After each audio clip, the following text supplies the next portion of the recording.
Nahihirapan ho si Sugar umihi. Ang problema, ayaw ho samahan ni Magdalena. Meron bang masamang loob na mag-aano pa rin, parang pinipilit niyo ako, sir eh. Kaano-ano po si Japanese? Asawa ko. Obligasyon niyo hindi. Obligasyon, pero... Hindi mo, minta to na kayo tayo.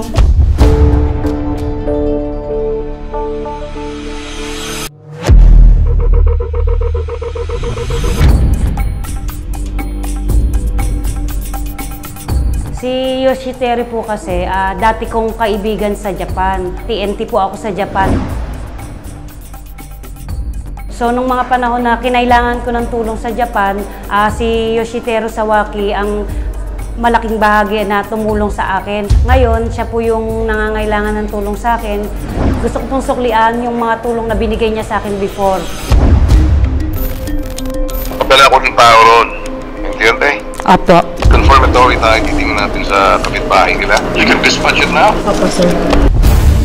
Kung sa Muntinlupa, somebody else will have to go to City Hall and see the possibility kung talagang totoo, sasabihin ng mga kapitbahay na totoo na papabayaan yung hapon. Very pablato sa barangay. Pasok po tayo. Minsan, dumadating siya dito na yung parang nahihirapan daw siya umihi. Pag nagkukwento siya sa sign language niya, wala siyang kamag-anak dito, asawa lang niya. Magka-ano lang sila, tabi yung kumpang, pero hiwalay siya na unit. Hindi sila magkasama sa isang unit. Lagi ko siyang nakikita. Tsaka laging sinasabi ni Mama, may sakit nga daw po. Nakakatiter nga yun. Kung papabayaan siya. Nakikita rin namin na parang nahihirapan siya.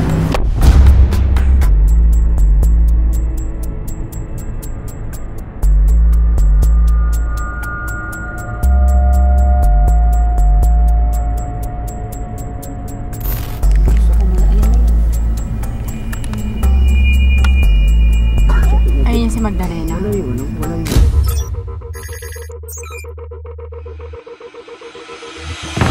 Ito, tinitingnan yung sasakyan natin. Ito, sino to naka-green? Ayan si Tanda. Pupunta siya dun sa kabila. Ayan si Tanda. So, pupunta yan dun. Hayaan mo. Susundan lang natin. Ito yung babaeng bata, papapasukin niya.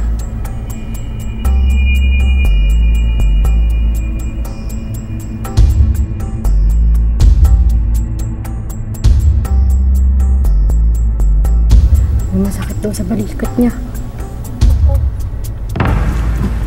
Sugar! Genki! Kolindayo! Uy! Kolindayo! もうあそこでわーわーわーわー怒られちゃってもジャスミンに。なんで怒るの？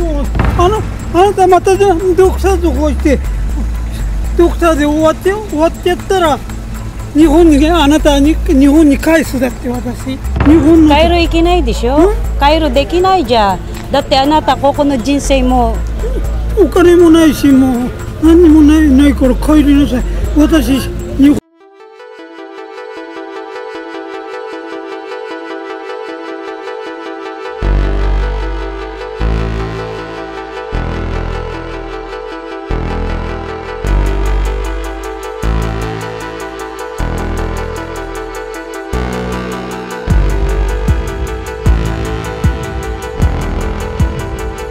Magpa-blatter si ma'am na may concern po tayo para at least nakapag-blatter. Black po tayo. Tama po yun. Kumbaga ako muna yung kakausap na may nagpunta sa barangay na hinihingi yung inyong paliwanag. And, sige po si Ma'am Magdalena. So ganito po, kaya po kami nandito. We want to confirm everything. Kaya nga po, wala naman po kung ginagawa, Opo, sir. wala po problema yun. Wala po problema. Gusto po kasi namin iparating sa inyo na yung complaint po kasi tinatrabaho na namin. So, Pinapagamot po. Dapat actually po, kailan niya ngayon? Yes, opo. Nagwala lang po siya sa Osmo. Yes, opo. Alam po namin yung the whole story. Hindi niyo pa ako tinatanong, alam niyo na? But we do our research. Okay? Dapat ako po ang kasi ako po magkasama dun lagi. Lagi po kami magkasama sa check-up eh. Oo. Magdamag kami sa Osmo. Nakaupo nga lang po ako dun. Katabi ko po may TV. Tapos si tatay. Tapos si Sugar. So gusto namin magkaroon ng assurance. Okay na mapapagamot si... Opo, nag-usap kami kanina umaga. Opo. Kailan niyo po babalak ipapaano? Kasi ma'am, kasamahan po namin together with the Office of the Mayor para ma-assistihan din po kayo. Para tayo matulungan din po Okay po. Bakit po ninyo kami sasamahan? Yung po sinusumbong. Okay? Pag po muna kayo mag-react, nanay. 2 buwan kami pati nanay ko. Lahat, si Linda, binabayaran ko po para kami i-assist. Bakit pagbibintangan hindi pinapagawa? Yun nga, iba po ang pamaraan ng bitag. Nagkukumpirma po kami ng sumbong. Kinukumpirma namin. Ang kawawa naman po ako. Ako na nga nagpupuyat. Tapos ako pa sinumbong. Ma'am, yun po ang sumbong sa amin. Ang sa amin lang po, gusto namin, ma-assure lang po namin yung health ni tatay. Kaya mag-a-assist po kami na masamahan sa hospital. Yun lang naman po. Kaya lang ang sama-sama ng loob ko, sir. Grabe ang puyat ko. 2 buwan kami pabalik-balik po, sir. Meron bang masamang loob na mag-aano pa rin? Parang pinipilit niyo ako, sir eh. Ma'am, excuse me? Pinipilit? Ano po si Japanese? Asawa ko. Obligasyon niyo hindi? Obligasyon, pero wag naman yung may Huwag niyo sasabihin sa amin, ma'am, na parang kami parang napipilitan pa kayo, ma'am, kasi obligasyon niyo yun. Gagawa po tayo ng kasulatan sa barangay ngayon.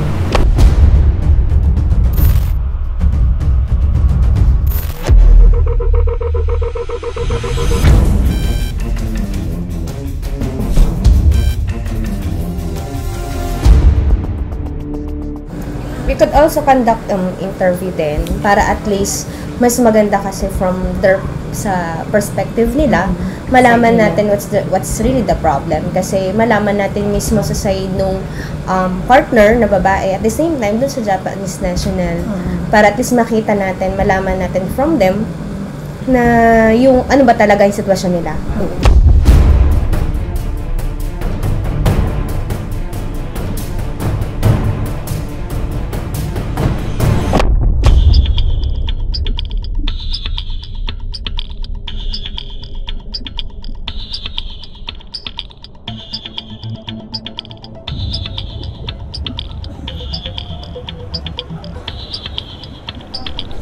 Nagpunta ngayon si Magdalena dito. Ngayon po siya. Kagabi, 11:15 yung blatter niya eh.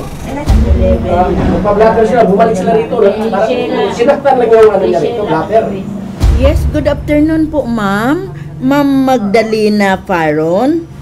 Bakit po? Kayo po ay humihingi po ng barangay protection order. Nakapagpamediko legal na po kayo. Opo ma'am. Totoo ba to na parang sinusumon daw ni chairman si Hapon kasi nananakit or something na sinapak? Paano nyo isasasumon yung taong may karamdaman, nag-iinda sa sakit? Tell the Kapitan, stop doing the summon kung ano yung mga summon ng complaint itong si Japayuki. Just let the guy go to emergency for operations. Kami nang bahala. Magandang hapon po, Nay. Opo, Nay, sa ano po kami? Social Services Department po. At saka sa Office of Senior Citizens Affairs Office po, Nay.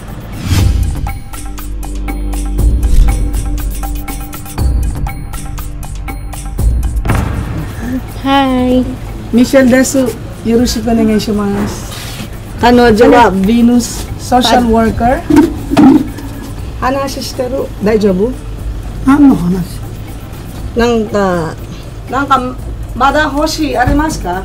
自分の欲しいは日本のまた日本行きたい行く頃の日本いや戻りたいじゃない何欲しい何かジャパンはいジャパンダーティーので私 you know ジャパンなんか私は悪いことしてないよ。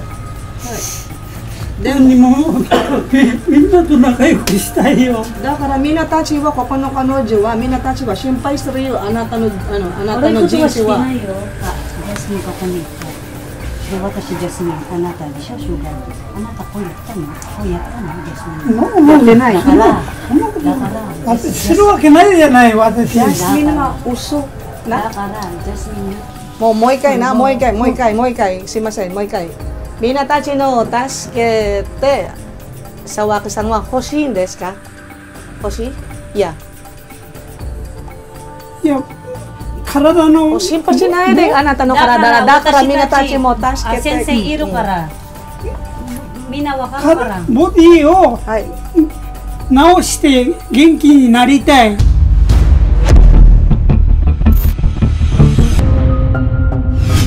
Ito ho yung sinasabing emergency action.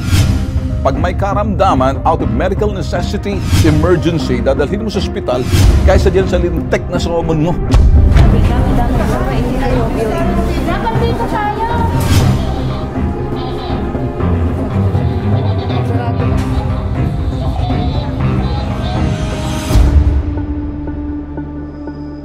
Ayon po sa ginawa nating visitation kanina, na pag-alaman naman namin na binigyan na siya ng schedule para sa Martes, ang aming mga kasamahan, lalo na ang mga social worker na siyang nakatalaga rin naman sa Osmon, ay imo-monitor po yung pagpunta nila doon para malaman po kung ano talaga ang kanyang sakit. At kung talagang dinadala siya doon at malalaman natin na hindi talaga pinababayaan yung Hapon sa kanyang kalagayan. これからも散々年取ってから買いたいもの欲しいものをあれするために仕事は一生懸命そのために頑張ってやってきたんだと。